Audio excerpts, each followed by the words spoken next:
Interesting. Thank you. Who else? Yes.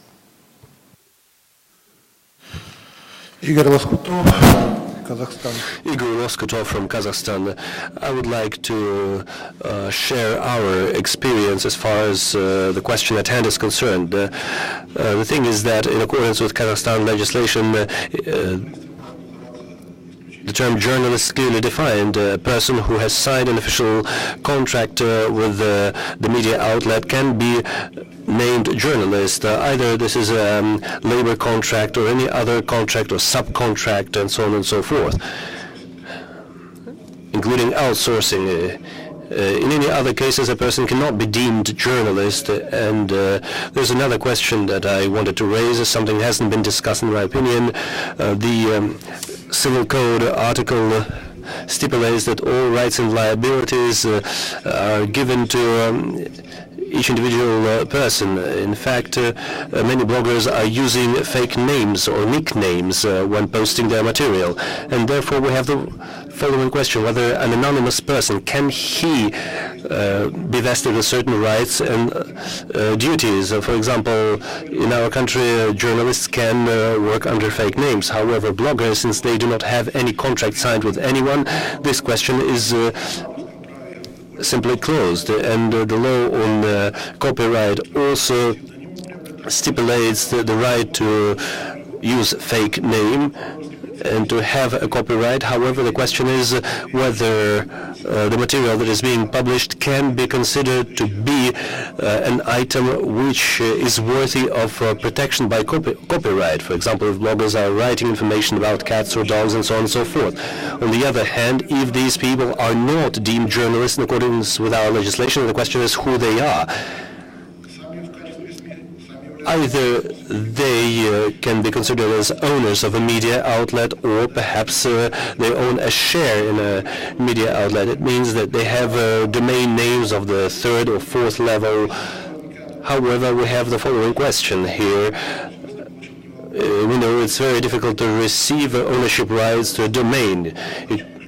You pay for the right to use a domain name, and this is an important situation which becomes even worse by the fact that in our country it is impossible for bloggers or any internet sites to be registered as media. As I've already mentioned, all the internet sites are automatically considered to be media. However, it is impossible to register as such, and we come across practical problems. Of course, we proceed from the assumption that many bloggers are working due to their enthusiasm. They are trying to pursue their creative objectives. However, on the other hand, they sometimes pursue lucrative objectives, trying to gain money. In other words, several years ago, internet sites have been mentioned as the media which can be certified by state authorities, and there was a provision that has been introduced that yes, you can be certified, but however, you should provide a document which shows that you are an owner of a particular mass media or a media outlet. However, an owner of internet site cannot provide any document. Recently, we had a case, and it turned out that the owner of the domain name was a physical person. However, an entity, legal entity, has been owning equipment and technology, and the third entity was the owner of the content. And therefore the question was, who was the real owner of the entire site, and what kind of documents they had to put forth in order to demonstrate who of the three of them is the real owner of the internet site. And this also concerns the state procurement and state financing. We have state social procurement. That means the government pays for certain policy, for certain media policy, for publishing certain information. Internet sites and bloggers also want to take part in this work. However, the question arises what kind of documents they can provide in order to become part of the state procurement process. Of course, this issue has not been duly reflected in our legislation, and it would be interesting to find out about Portuguese legislation. There were cases where the state has recognized certain entities as media. Thank you. I heard at least two questions there. One is about can an anonymous person be vested with rights, and the other is this ownership question, who is an owner. But I have to make one point, and that is something that brings us all together is this publication of cat stories and photos. We can surely all agree that that's a moneymaker everywhere. So you wanted to say something, David. Thank you very much, Geneva. Just a very tiny point of information in relation to what I think was the first aspect of our friend's intervention, and just to say to our Portuguese friend that he's not the only law professor in the room, so I'm just about to make a law professor point, and that is that there's a very interesting 1985 advisory opinion of the Inter-American Court of Human Rights. And I think the Inter-American Court of Human Rights, by the way, is a very undernoted resource here in Europe. We tend to ignore some very powerful decisions from that body. And the particular point in question was whether someone who purported to be a journalist in Costa Rica, you will notice my splendid accent there, the Costa Rica, could legitimately function as a journalist because that person had not been licensed by the Colegio de Periodistas, the sort of journalism school. And the court, in a nutshell, and it's only an advisory opinion, I know, decided that that requirement was an illegitimate infringement of his rights under Article 13 of the American Convention. And so I just make that point because I think it could be quite useful in arguing in some situations in our part of the world too. Thank you. Jose, did you want to say something? I wanted only to confirm that what has been said, that the Inter-American Court of Human Rights should be much more studied in Europe because they have a fantastic case law, and I know this opinion. And I was thinking that we have a major problem because recently, for instance, Algeria, in the beginning of 2014, adopted new media laws. And that's always the same problem. Who defines and who can define who is a journalist? And there are several problems in this law, but I am not going to talk about this. But we have the same problem in defining who is going to decide if someone has access to some new rights and privileges being equivalent to a journalist.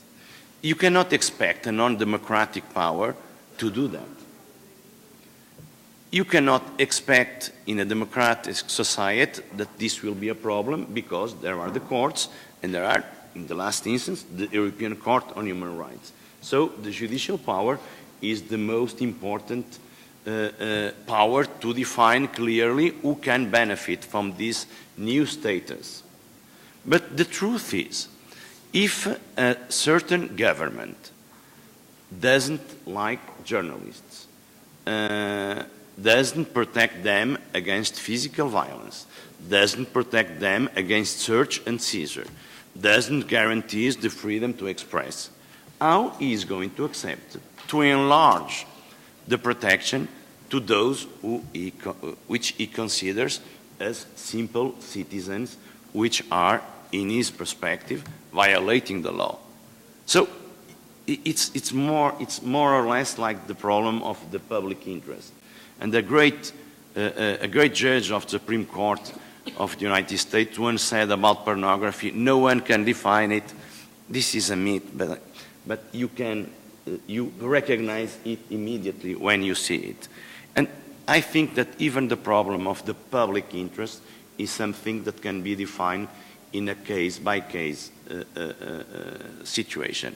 I'm not able to propose a general criteria, but the problem is that if there is a competition, a good competition between professional journalism and the global new journalism, and a global new citizens journalism, the problem is that the standards are going to get lower. Because if you are defining that I can be a journalist, but I have certain rights, but I am not subjected to all the duties because I'm not a professional journalist, this is not a fair competition in a society that works well and guarantees freedom of the press and freedom of expression. So this is a dilemma. I have no solution. I have no solution to this equation. The truth is that if we enlarge too much the concept of journalism, the more probably consequence is that we are going to kill the traditional journalism.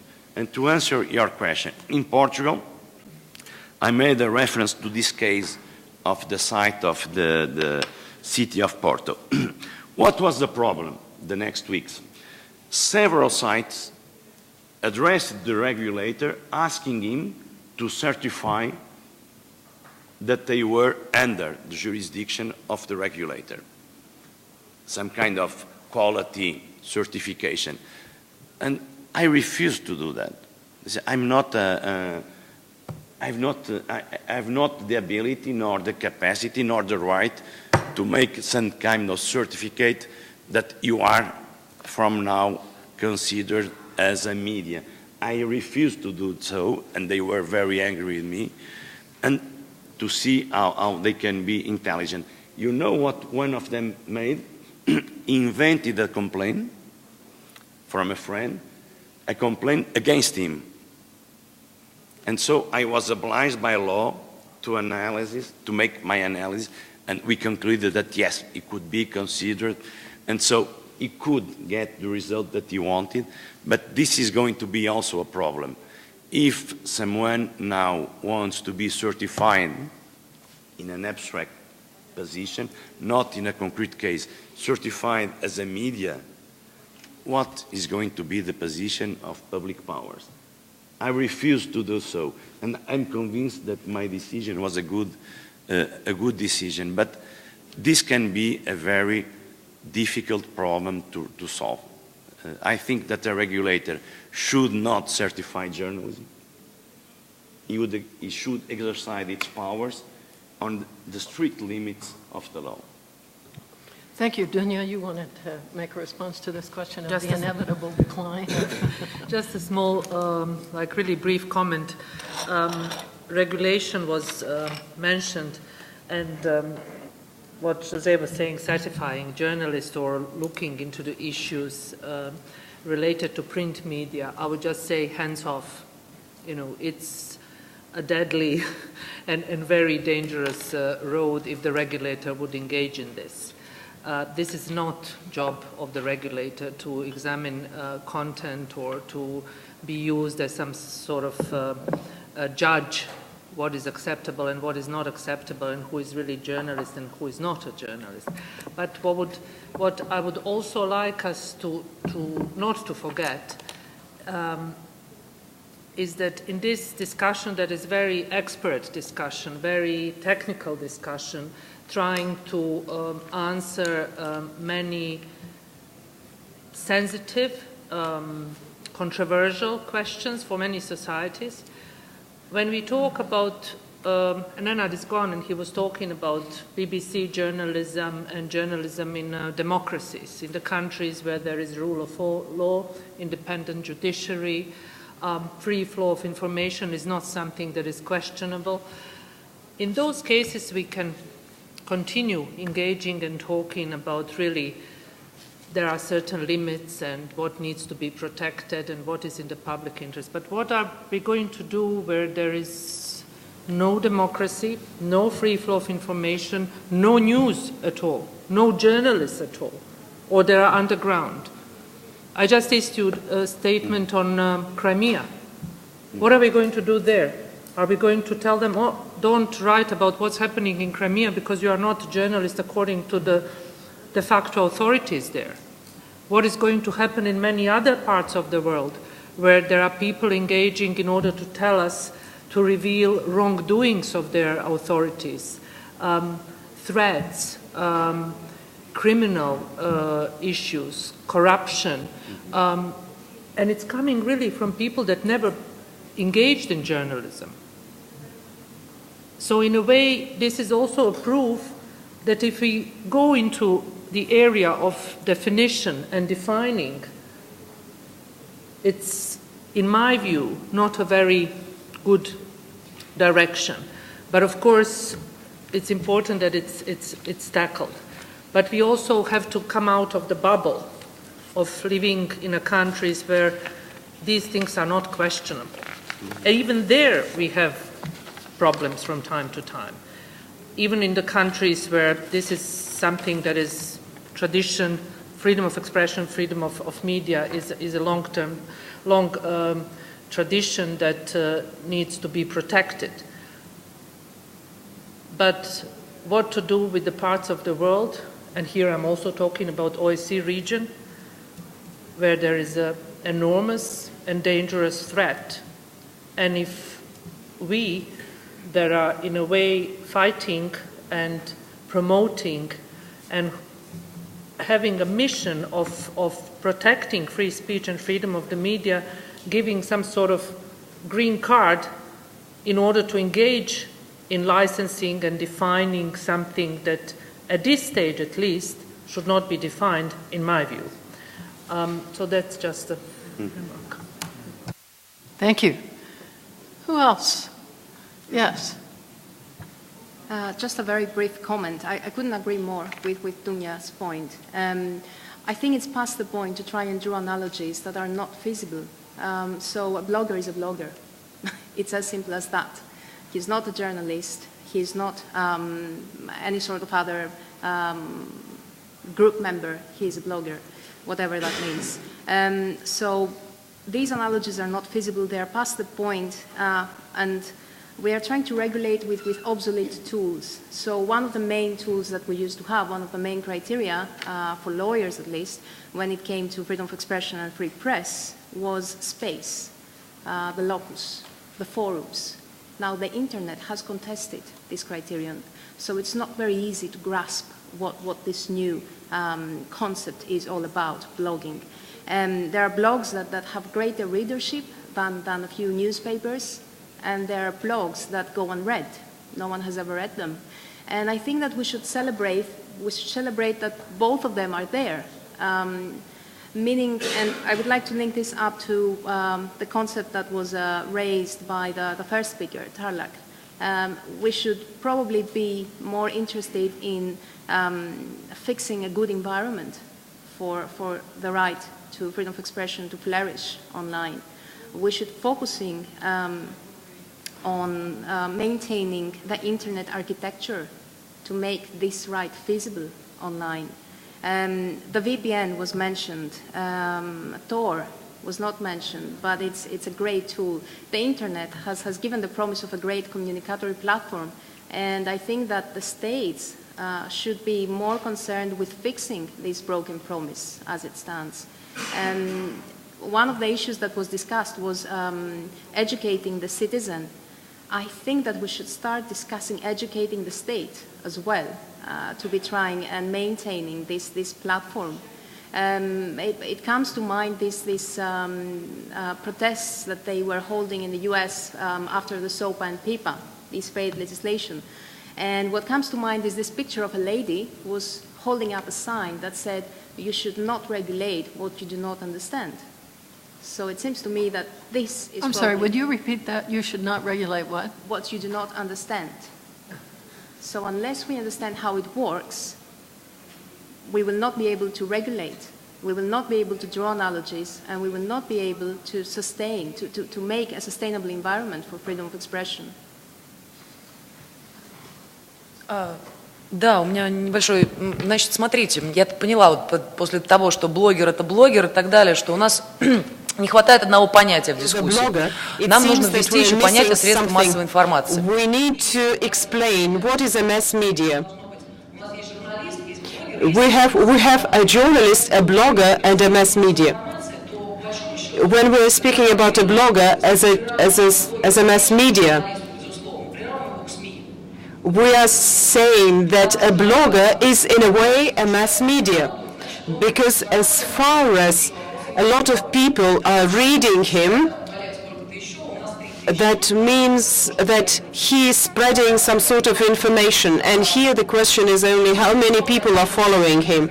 In our case, it is 3,000 people, and bloggers are somewhat limited in their possibilities. Of course, we are not speaking that a blogger is a journalist, because a journalist is a professional who is specially trained and he is working in the editorial office and an editor is responsible for him, but no one is responsible for a blogger. But I think the situation is pretty transparent. But the problem is only how a state is regulating this situation and to which extent this regulation corresponds to the international legislation or international agreements. But otherwise, honestly, I don't see any problems here. Yes. Hi, I'm Frane Maroevic. I'm an advisor in the Office of the Representative on Freedom of the Media. I found today's discussion quite focused about regulation, about laws, about, let's say, hard facts, but not much was mentioned about self-regulation in a way. And that's something that we quite often advocate as probably the best way forward when it comes to printed and online media. And I was just wondering if any members of the panel would have any thoughts or good experiences to share with us in terms of how self-regulation can help deal with some of the issues when it comes to especially ethical or moral standards, as David put them nicely. One way of dealing with it, I mean, the profession in a way deals with its own issues and its own problems. Is the profession probably the best placed to talk about who is belonging to this profession, who is part of it, who is engaged in an act of journalism, rather than to leave to the governments or authorities of some sort to deal with these issues?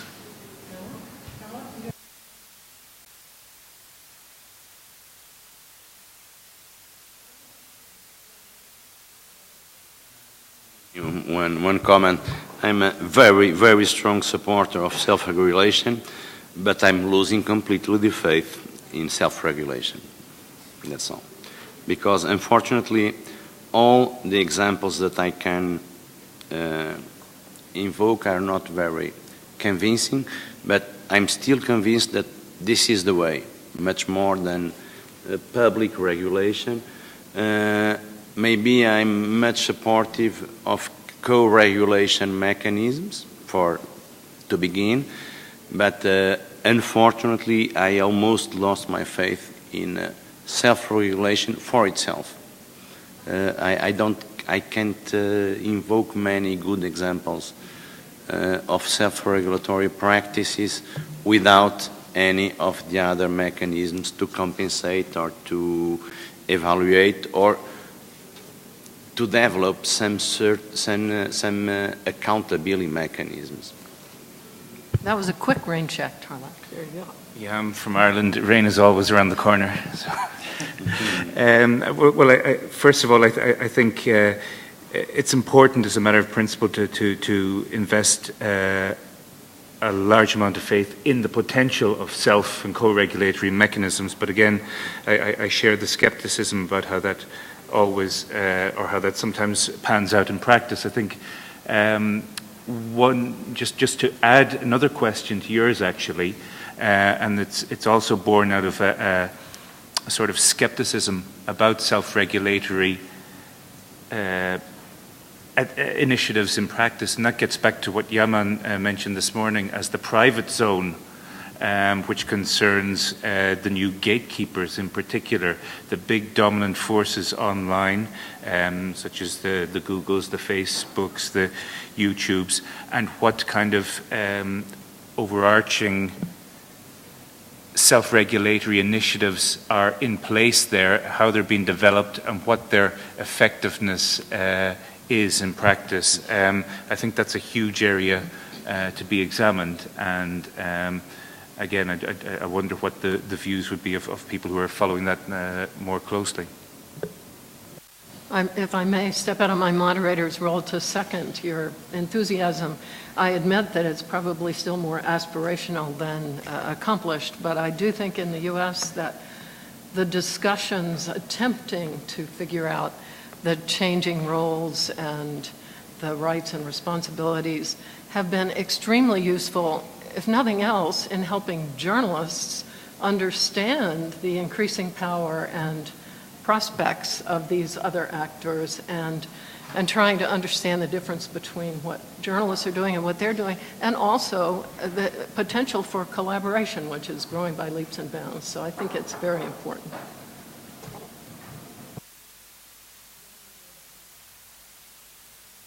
Just a short comment on the, I was very pleased to hear the intervention of Dunja, but also of the colleague across the table, because I was thinking the same, that there was so much talk about how to regulate. I mean, I'm also a professor of law, so normally you think that's what we want to do, but actually no. I think, I repeat, not everything I said this morning, but we have human rights, we have also case law on how this is applied. There's hardly anything that would just apply to journalists. So why do we need to have these definitions? We have rights about privacy, for instance. We have intellectual property rights. We have defamation. We have all this. Nothing is linked to just journalism. So I think it is very dangerous to make lists about how many views makes you a blogger. So I think the reason for thinking about these definitions are more the things that we have on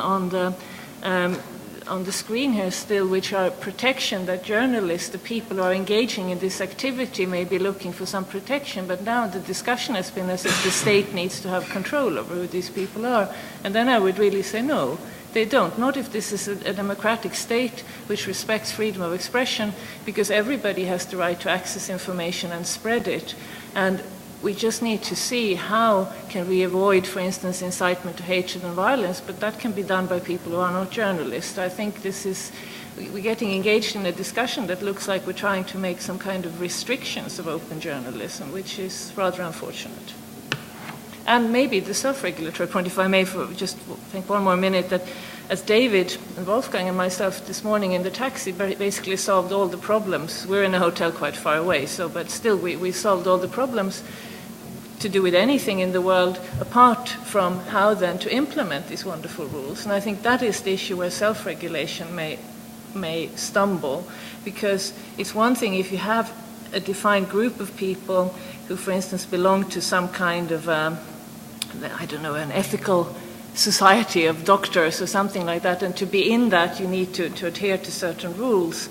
But other than that, why do you follow the self-regulation? I think it's a wonderful idea with self-regulation, but I think we need to be quite realistic that the good guys may follow it and the bad guys won't care. And that's really why it's a wonderful idea, but it's not particularly implementable. And that's the only bit we didn't solve in the taxi this morning.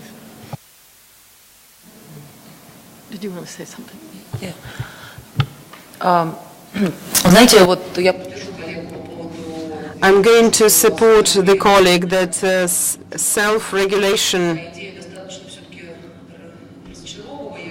is a bit disappointing idea, but I would like to say that even in the Russian Federation,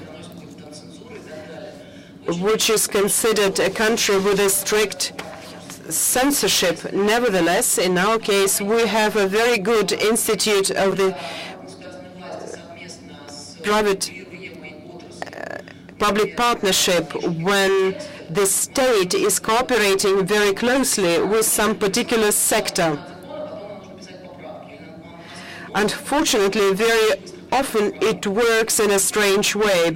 For example, first a law is adopted and later on representatives of that sector are introducing their amendments to this legislation. But nevertheless, it functions in a way. I think that in our case it acts. It is working. And as to this self-regulation, in this case I think this organization should cooperate with the state very closely. I think if we're writing something, some recommendations, some regulation, it should be done in the cooperation with the representatives of the state. Thank you. Further down the row, yes. Thank you. Now, when we are speaking about regulation and self-regulation, it deals with the system of this activity, and I think that the self-regulation is a very important thing, and maybe somebody don't believe in it, but still, it was, in the history of Hutchins Commission, it's from the US journalism, when they tried to find the ethics standards for self-regulations. And we always speaking about moral and about ethics. And maybe it will be interesting to maybe write the ethic codes for bloggers. Why not? Maybe it will be interesting if you want to write or to say, then you must deal with the morals. Thank you. Знаете, у нас, кстати, есть у Российской ассоциации электронных коммуникаций с 2010 года. From 2010, we have a professional code for internet. And basically all the major problems are covered by that.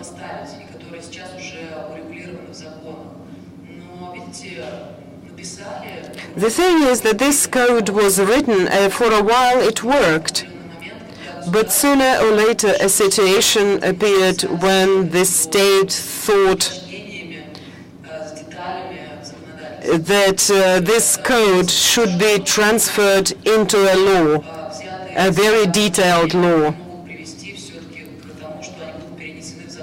So that is why what I want to say, that if someone writes this self-regulatory recommendation, sooner or later it could be transferred into the law. Football fans, and there's ultras. So what? Is the same? Did I see one more hand up? Yes. My name is Vicky Baker from Index on Censorship magazine. I'm a deputy editor, so with a background in journalism. And I wanted to go... Oh, is it on? It's not close enough. Okay. And I wanted to go back to a point raised earlier, moving away from regulation, but about journalists in conflict zones, and specifically freelancers who these days are not getting, there are less and less jobs for correspondence with big media organizations, and more demand for freelancers, and that's partly to do with a reduction in funds, and also the sort of legal implications. The media companies can't take those risks, because by taking someone on, they're therefore sort of almost encouraging them to go into these dangerous situations. So I'd like to ask the panel really about the responsibilities that companies, media companies, should take when employing people. Panelists? David? Well, I can't say that I can't speak with any first-hand experience of that. In fact, I'll try and stay as far away as I can from any conflict situation and conflict zone. But you know, I mean, it seems to me that it's a sort of, as I said in an earlier context, it's a health and safety at work issue. I think if you put it like that, rather than necessarily putting it into the context of sending or being open to taking contributions from freelancers in the field, then I think it's just sensible that these sort of training programs are available. I mean, the question is whether are you sort of asking the question, is it somehow is it going to cancel somebody's insurance if you can get insurance if you haven't done one of these sort of training programs? I mean, or is it just a sort of prudential, generally sensible thing to have available? I mean, there are some organizations that I think I know of who offer this kind of, training, presumably from other people that have been in the field themselves. But anyway, to conclude, I would put it, as I say, into the context of health and safety at work, and I think it fits into that category, and is something which I think ought to be made available or should be made available. The only thing is whether it's somehow you know, if other things would not be, would be contingent on somebody actually having successfully somehow certified themselves. And then there might be the question of who certifies the training programs, or is there some kind of recognized kite mark or some kind of, you know, quality standard of approval which affirms that the training which is made available is something which meets an adequate standard.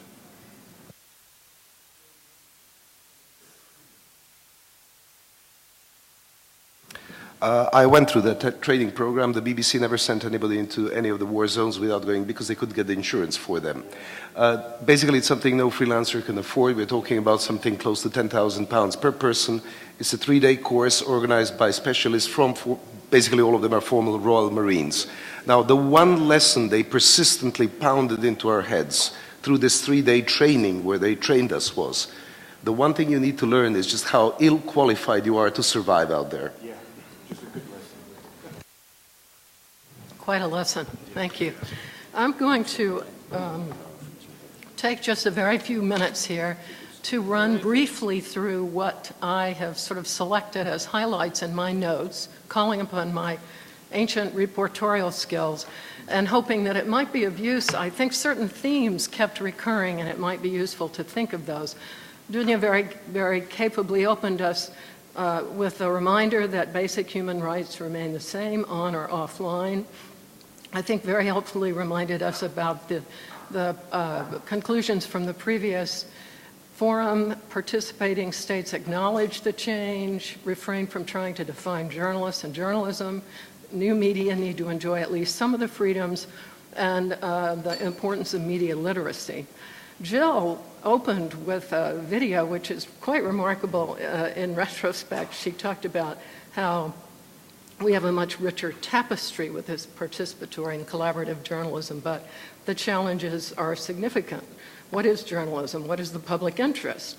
Does the tweeter or blogger have that mandate? Who decides? That pretty well sums up the day, doesn't it? The risks, who can be sued. You can't micromanage when you're a global organization operating 365 days out of the year. Nothing like the old, I edit a certain newspaper and put it out once a day. Journalists are more exposed. People can come back and challenge their accuracy. The question of verification of who your contributors are. Our first panel raised again the human rights dimension, internet law, same rights on or offline, the question of whether a new declaration for rights was needed. No, an enhanced understanding instead. An individual owns the right, institutional rights, obviously the freedom of the press is derived from that. The responsibility of the institutions to serve the individuals. We're now dealing with unlimited resources and non-territorial resources. I thought that was a very interesting point. If the government wants to control, they have opportunities to do so. You can bypass what the government attempts to do, but this will remain a cat and mouse game. The regulation of the internet and the regulation on the internet, and the need for those who regulate to work together with those who regulate on. We have social activism and microblogging and all these amazing changes which prove a boon for political reporting and for documenting human rights abuses and for enabling citizens to have access to opposing views. But what are the limitations? With these private rather than public entities, what are their obligations? Are they subject to privacy policies? Are they free from government control? We heard a great deal about social media that are complying with local court decisions, having country withhold content policies, Twitter particularly, Facebook also having removed accounts. We heard about the power of dominating opinions on people, how much people are influenced often by neighboring states, who are powerful for them in their media. We heard throughout the first discussion a series of rather powerful kind of testimonials from various countries about the chilling effects on their media and about some of the controversies they're facing. We heard a good analogy about this, cat and mouse game that Wolfgang talked about earlier. It's a little bit like the Berlin Wall. Some could climb over it, but in general, I think it was the gentleman from Baku who said some could climb over it, or was it you from Kazakhstan? Some could climb over the wall, but most could not. And so it, essentially kept things going. And as Wolfgang said, it's shocking to see that history is repeating itself in this regard. An interesting reminder that the Net Mondial in Sao Paulo had a declaration that is very much worth people's attention. We have the emphasis on the reconfiguration of public debate. Within